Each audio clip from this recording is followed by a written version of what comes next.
বাবারে বাবারে বাবারে কি ভারী বইগুলো।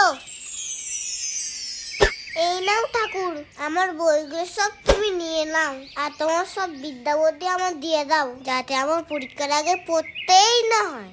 আমার পড়তে একটু ভালো লাগে না, শুধু খেলতে ইচ্ছা করে, আর মা শুধু জোর করে করে পড়তে বসায়।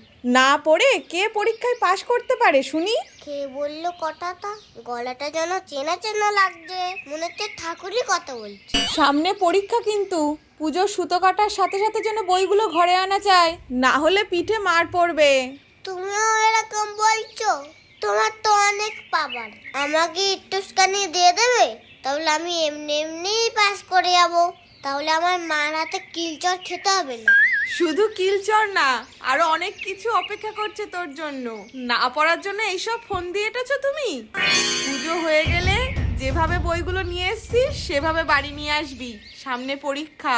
ও মা, তুমি এতক্ষণ ধরে কথা বলছিলে, তুমি কি আমার সব কথা শুনে নিয়েছো? মারা না সব কিছু জানে। ও ঠাকুর, তুমি আগে আমারে বাঁচাও। সরস্বতী মহাভাগে তো কমনো চলে, বিশ্বরূপে বিলাসাক্ষী, দেবী দেবী নমস্তুতে, দেবী দেবী নমস্তুতে। মন্ত্রটাও তো ঠিক করে বলতে পারিস না, ঠাকুর আবার কি পাওয়ার দেবে তোর? ও ঠাকুর, তুমি আরো 10 দিন থেকে যেও প্লিজ, আর আমার 10 দিন ছুটি।